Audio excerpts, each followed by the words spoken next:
Beth says she endured years of sexual abuse as a child, but when she spoke out, no one believed her. Even her own boyfriend, Howard, doubts her story, and he has told her if she's lying about being a victim of sexual abuse, he's leaving her. Take a look. I'm here because my girlfriend, Beth, was sexually abused as a kid, but I don't believe her. Her own family says that it didn't happen. I love her, but I want to know the truth. When I first heard about it, it was while she was on the phone with her family. It was a huge argument, and she left crying afterwards, and I finally found out that she was sexually abused as a child, but her family doesn't believe her. Her family says that she's had an overactive imagination her whole life. The thing that I think is weird is that she went to therapy for years and never said anything about this to them. And I just don't understand why you would have a therapist at your disposal and not mention that you were sexually abused. You could have gotten help then. She really annoys me with this whole situation because it's nonstop, it's constant. She always wants to talk to her family about it, and to me it's like beating a dead horse. You might as well just move on with it if they're not going to listen to you. It annoys the hell out of me because it dominates our relationship.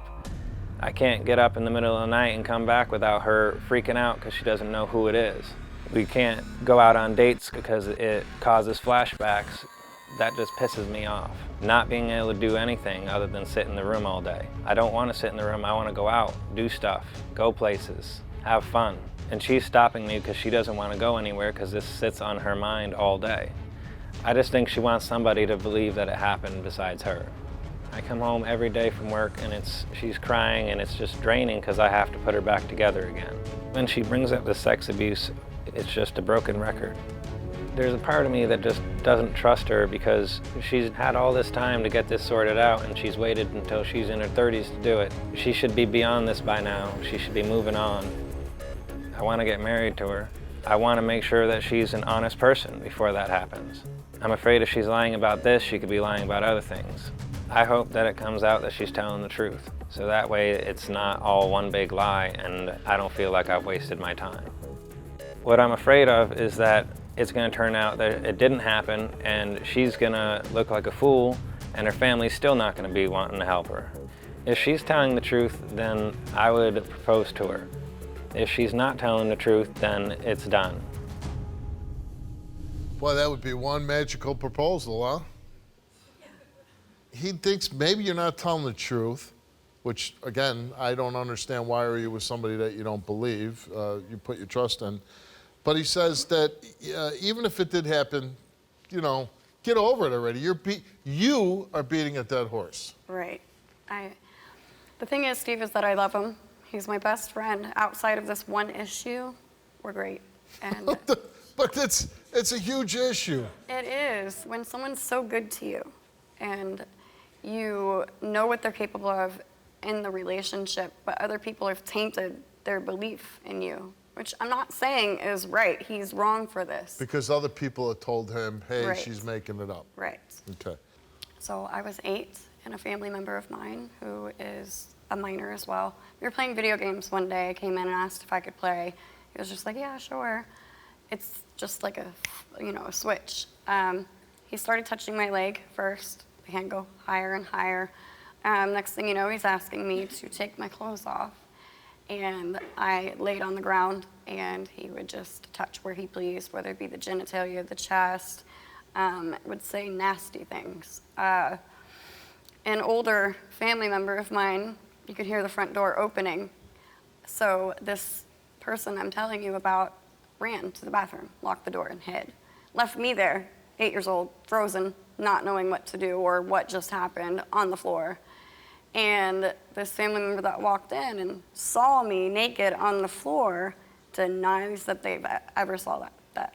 I'm just making it up. Which, to a point, now these people are starting to actually make me question, okay, well, is it my imagination or did it happen? And then I tell myself, no, shut up. You know what happened. Stop letting them get to you. I don't believe you. You're a broken record. I was 8. I didn't know what was happening. I did not know how to tell. By the time I had a voice, nobody wanted to hear it. Well, they're gonna hear it today.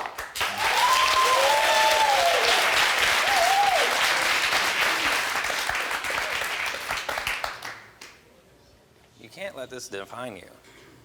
Yes, I can. I live with it every day. Every day. But at some point, you gotta get over it. No, you don't get over it. You never get over it. I live with it every day. I do, not you. You aren't to tell me when I'm gonna get over it. Sex is hard to have. You know why?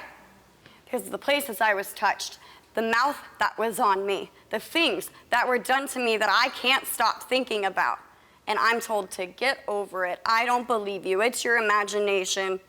Sometimes I wish that I could believe that that's what it was, because maybe then I could be happy and find a man that doesn't treat me like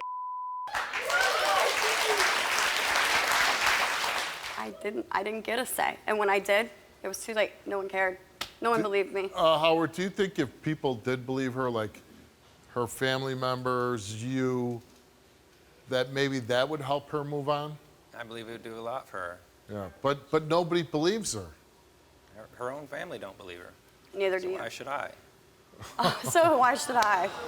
But you want to marry me. You want to become my immediate family. So your whole moving forward with this relationship's based on this lie detector test. If she fails, you're out. Yes. But if she passes, shouldn't she say, you're out? And we asked you, between the ages of 8 and 10, did you have sexual contact with that family member? You answered yes, and the results for your lie detector test is that you told the truth. Sorry I doubted you. That's it? That's what I hear every single time. I'm sorry. I'm sorry. I'm sorry. I'd I like to have move something. forward and Yeah. help you with this. Get down on your knees and beg for my forgiveness.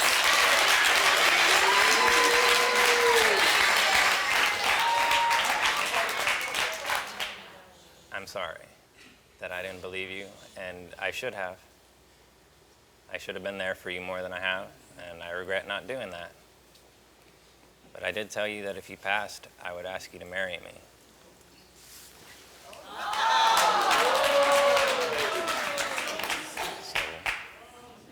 I gotta step in here before you answer.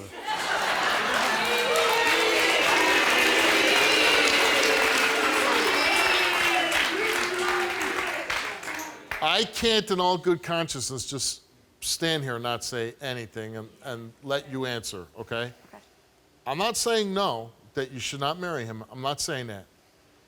I would certainly say, you know what? That's really nice of you to propose to me, but we need to go home and we need this relationship to proceed for much longer, and I need you to show me that you believe in me.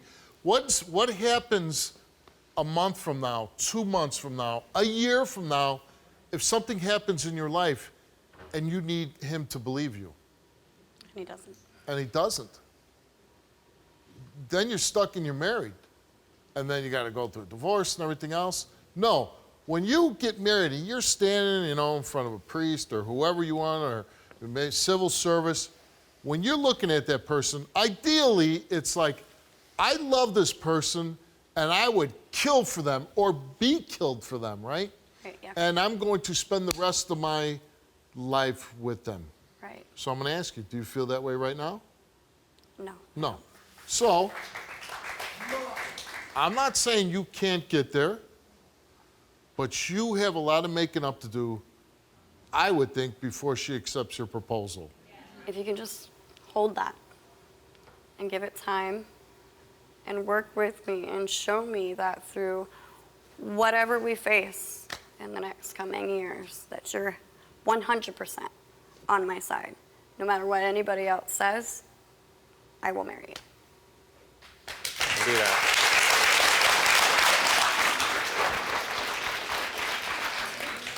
And I certainly hope appearing on the show today, taking this test, that other people in your life, family members that have doubted you, that maybe will, Watch it, hopefully.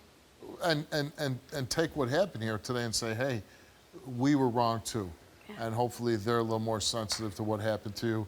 And like I said, if he shows you in the future that he's gonna believe in you, he's gonna trust you, and he's gonna be there for you, then I hope it works out for you. Good luck to you. I appreciate it so much. Thanks for you coming give on. voices to people like me, and that means the world to me.